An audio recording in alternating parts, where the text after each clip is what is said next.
Welcome to Why Can't They Just? Looking at politics, policy and getting stuff done. I'm Luke Robertson, a conservation biology and environmental policy student in Sydney, as well as a member of the Labor Party, Janaline. I'm Janaline and Luke. I'm also a member of the Labor Party. I'm a former diplomat and a climate, environment and anti-racism activist. Before we start, I would like to acknowledge that Luke and I are both recording this on the unceded lands of First Nations people in Australia. Recognising that sovereignty was never ceded, we extend our respects to their elders past and present, and to any First Nations listeners that we have today.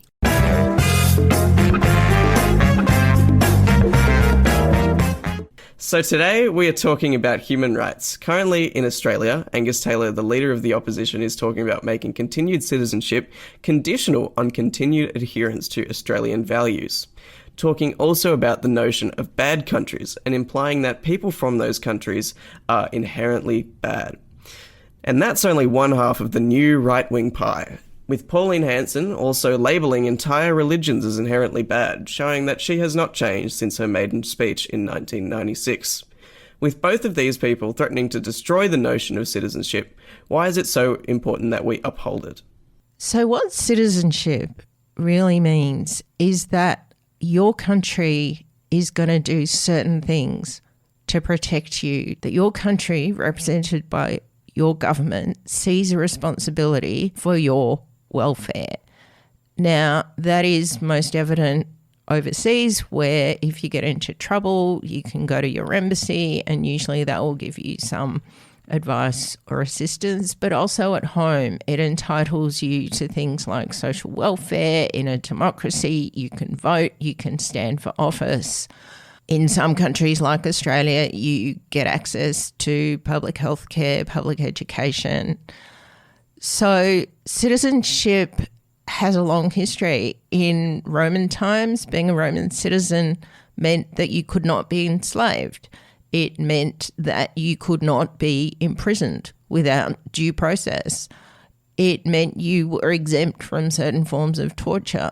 That is one of the reasons that exile was one of the worst punishments that could be delivered, because it actually stripped those protections from you.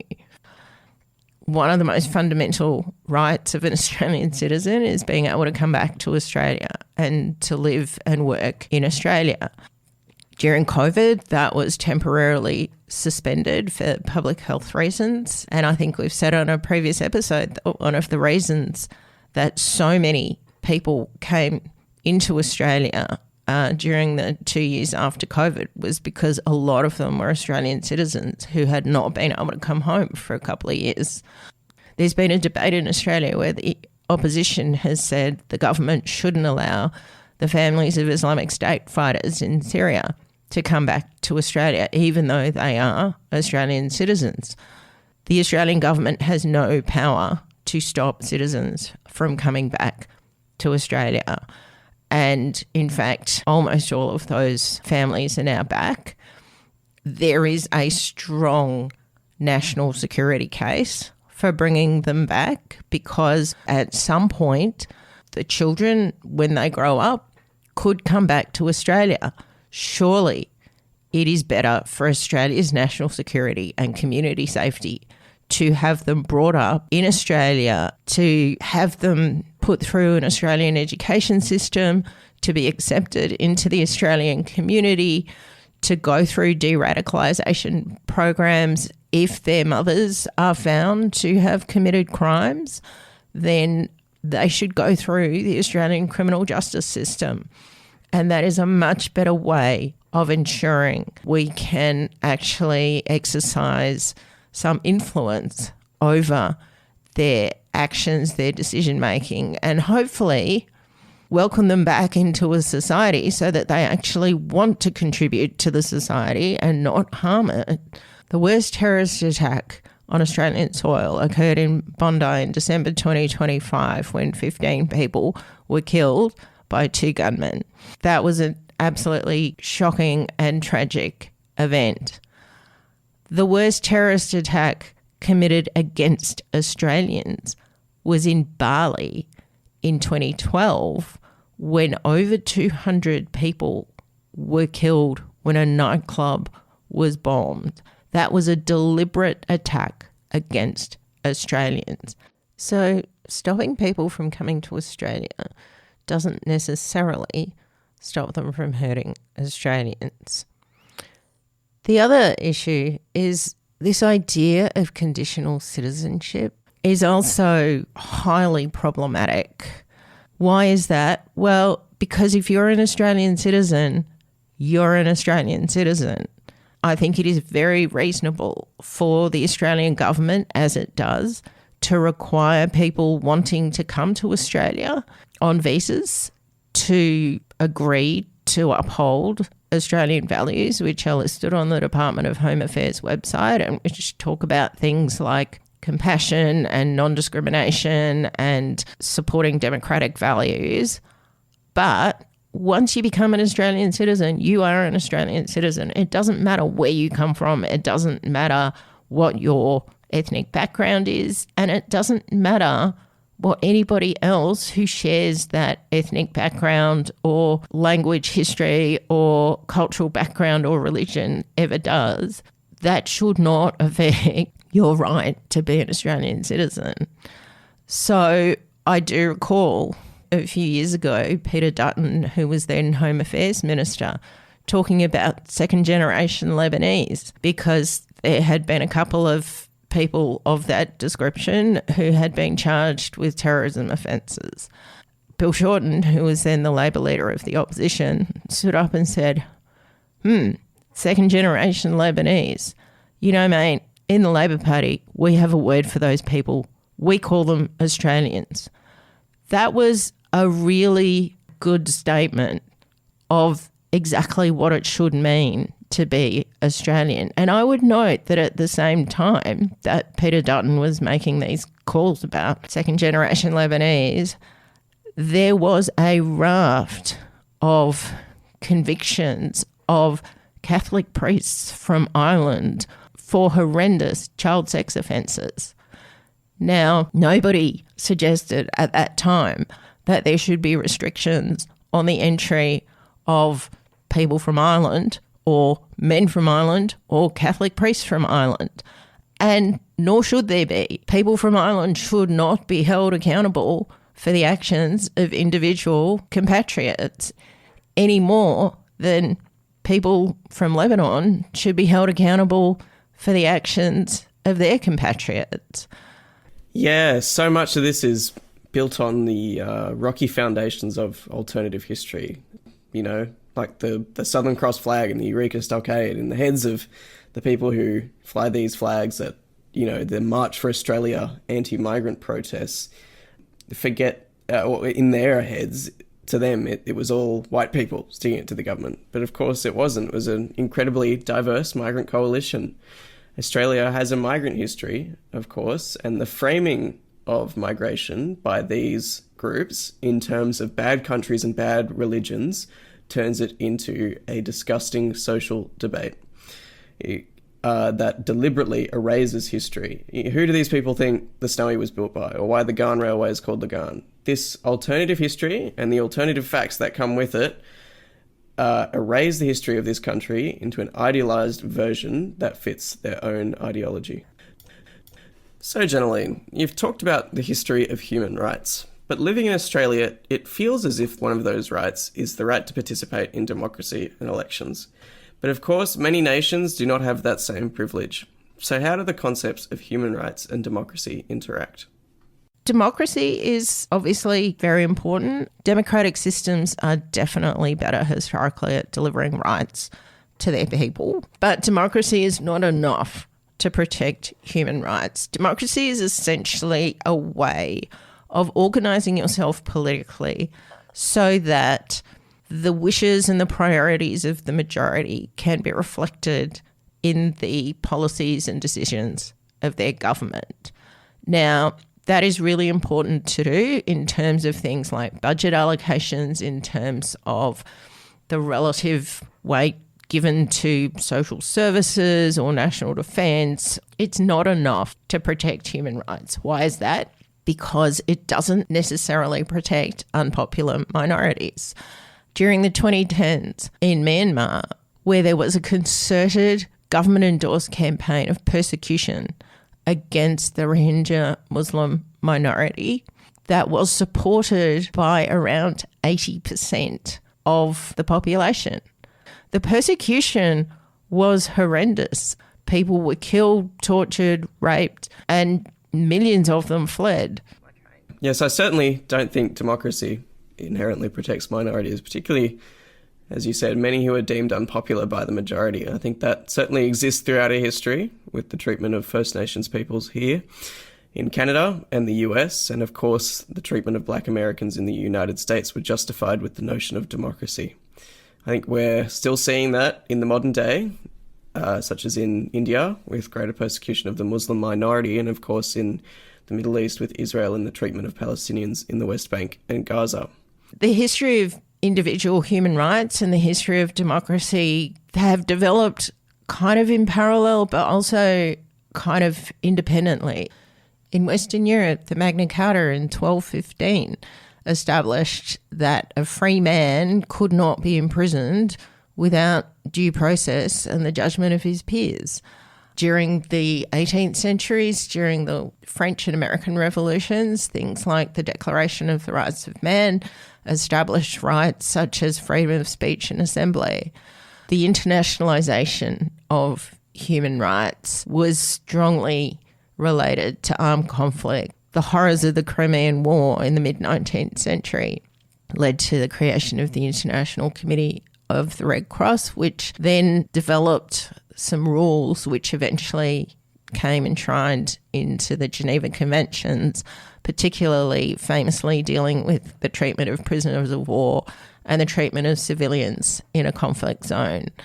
After the Second World War, the Australian Foreign Minister, Doc Evatt, and the United States First Lady, Eleanor Roosevelt, essentially created between them the Universal Declaration of Human Rights. And this was a response to the horrors of the Holocaust. It was a response to basically a lot of the atrocities that had occurred and been witnessed in those two devastating wars.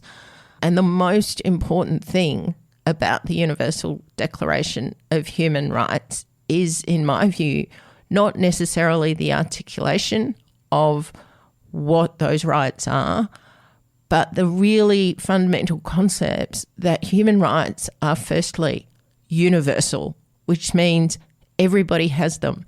If you are a human, you have these rights.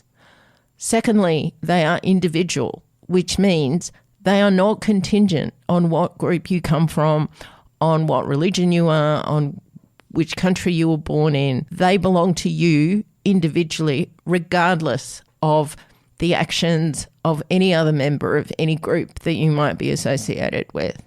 And this is really important because in authoritarian states, China frequently says, well, the Chinese people have the right to a stable society, and this means that we, the Chinese Communist Party, should be allowed to suppress dissent because that destroys stability. And if in the process some individuals have their rights compromised, then, well, that is for the good of the rest of the society.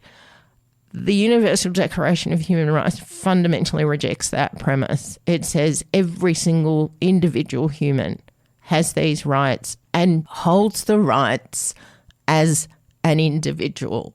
So you cannot collectively punish someone because of some action of a member of their family or a member of their community or a member of their religion.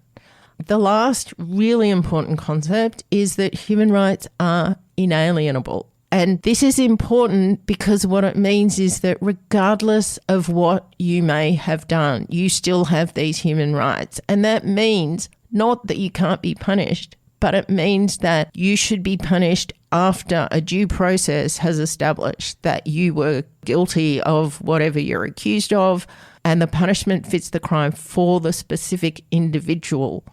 there have been discussions over the years, particularly after the 9/11 terrorist attacks in New York. Famously, a number of people in the Bush administration were talking about the sort of ticking time bomb, where if you could torture this information out of a terrorist, you could stop an imminent attack.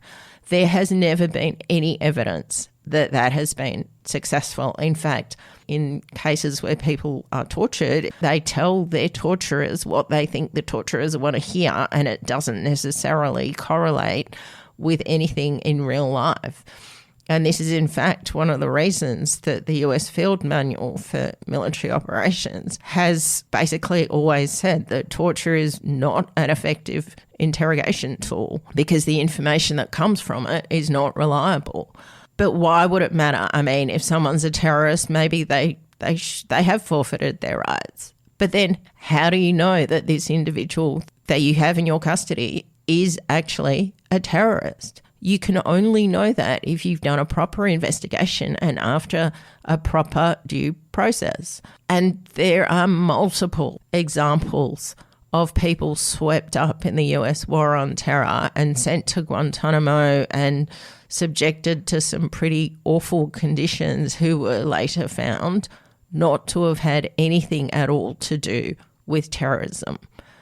So the genius of the Universal Declaration of Human Rights is that it cuts through all of this by stating simply and clearly that human rights are universal, individual, and inalienable. And what that means, the consequence of that, is that everybody is entitled to due process and everybody is entitled to be judged as an individual for their own individual actions and decisions and not collectively punished for anybody else's.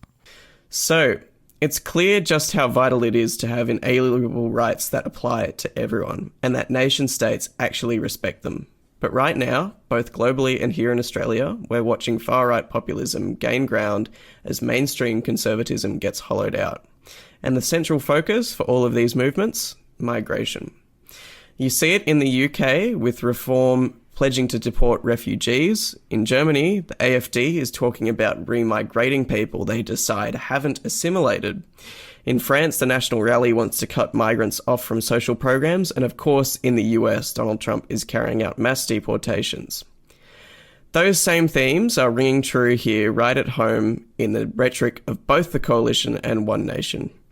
Given all of this, how do the foundational concepts of human rights we've talked about apply to the political debates which are happening in Australia today?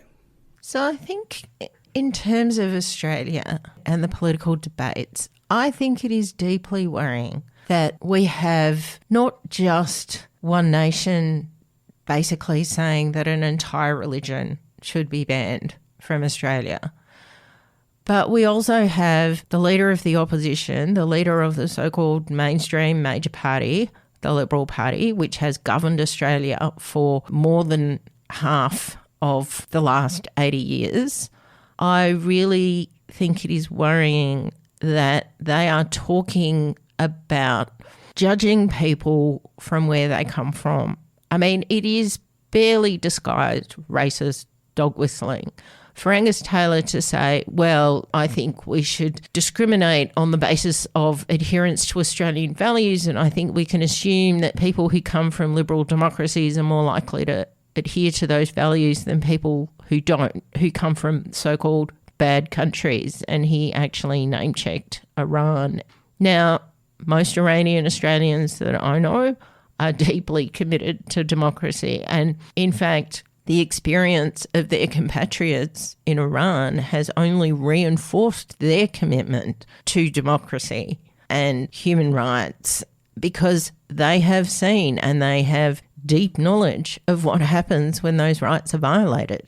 I feel like talking about people in that very collectivist way actually seriously does violate this idea that human rights are individual. If you have someone who is now apparently the most popular politician in Australia saying there are no good Muslims, that is a pretty big violation of the Australian values that are on the Department of Home Affairs website, which explicitly says that we do not discriminate on the basis of ethnic origin or religion.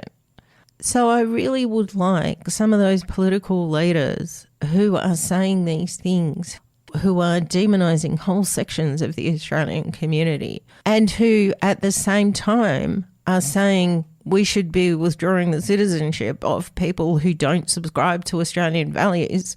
I wish they would look very closely at the Australian values articulated on the Department of Home Affairs website and genuinely interrogate whether they themselves are adhering to those values. As the rhetoric around the world becomes worse, history begins to rhyme. Where could this take us in its most radical form? I mean, it terrifies me to think about what the consequences might be, because history rhyming is not taking us to a good place.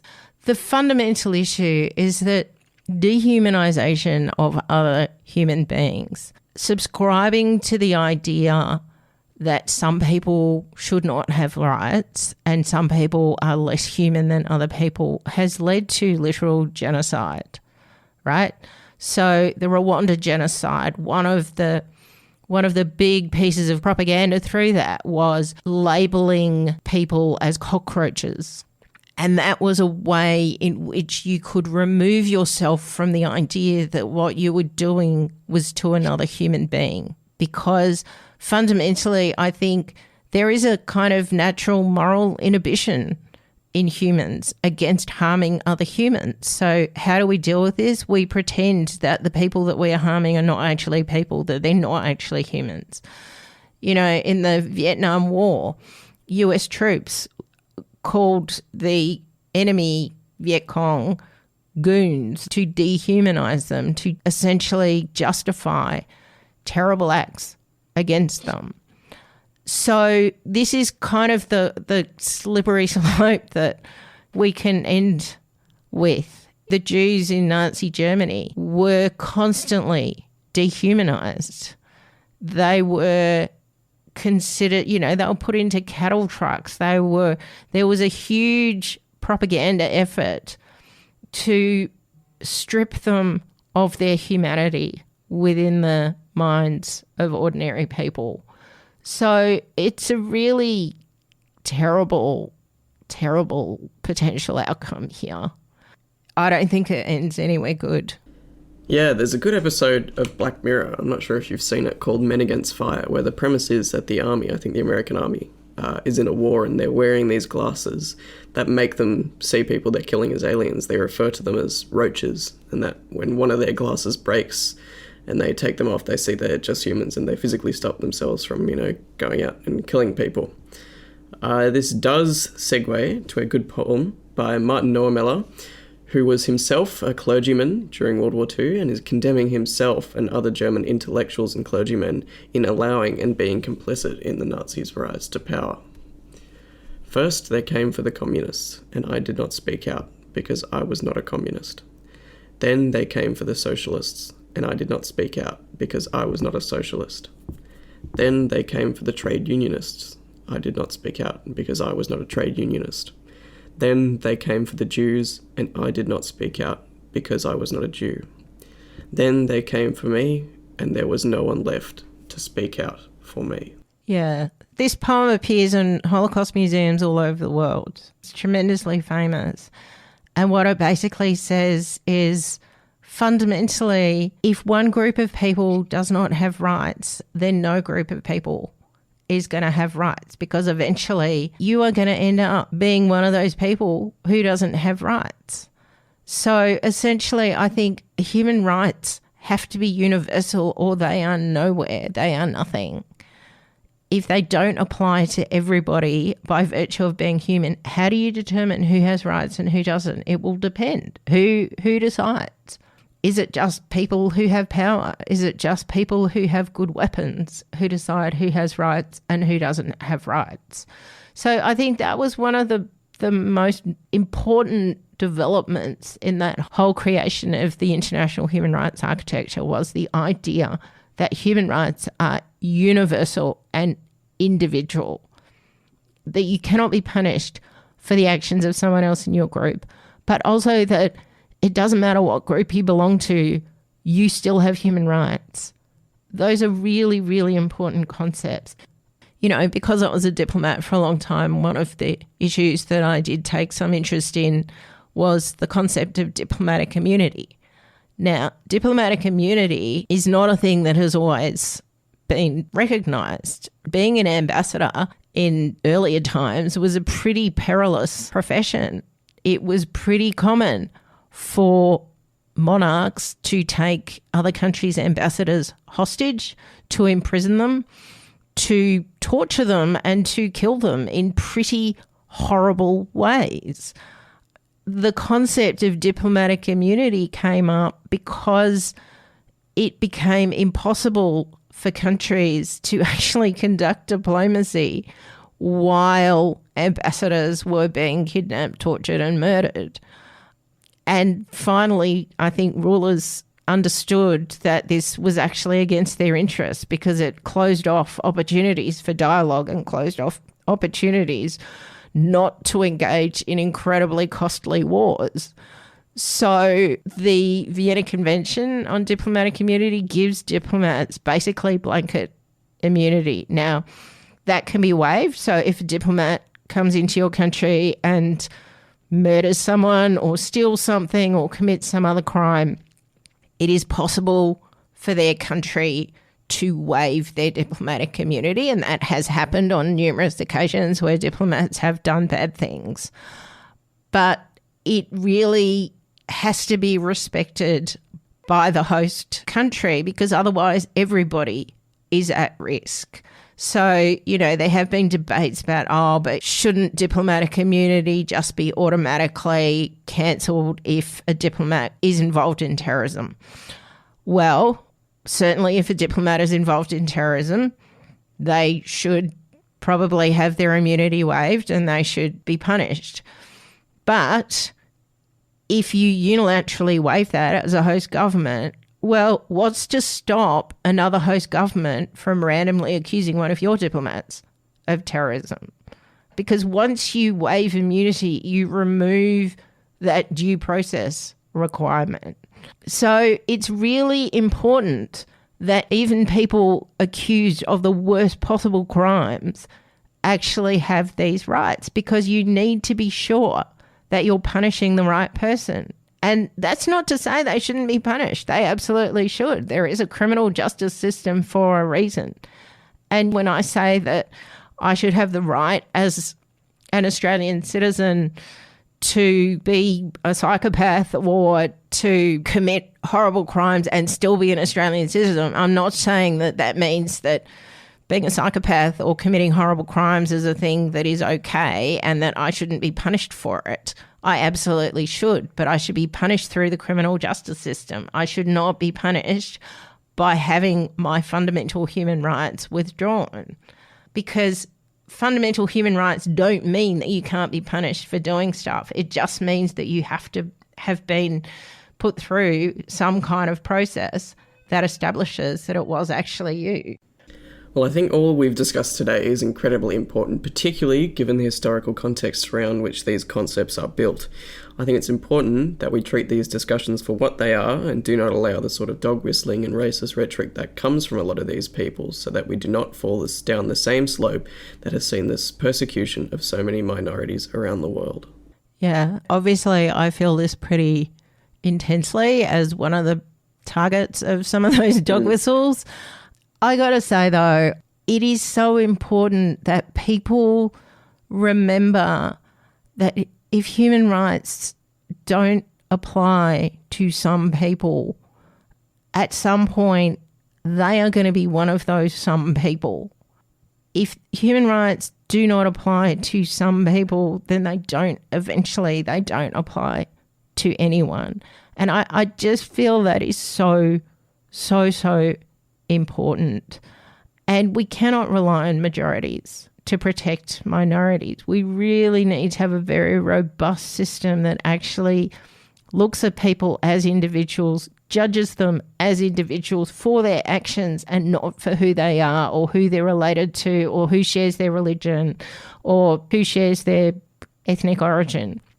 I think these are some just very fundamental concepts that people kind of pay lip service to. They kind of acknowledge, they see them in these value statements issued by the Department of Home Affairs. But I think it is really important for everyone in this country to deeply internalise that and deeply understand that this matters to you. It matters to every single person in this country, and it applies to every single person in this country. Well, that wraps up another episode of Why Can't They Just? Our theme music for this program is a piece called Insurrection by Pierre, performed by the Soul Jazz Orchestra, courtesy of Do Right Music. I'm Luke Robertson. I'm Janaline and Luke, and this is Why Can't They Just?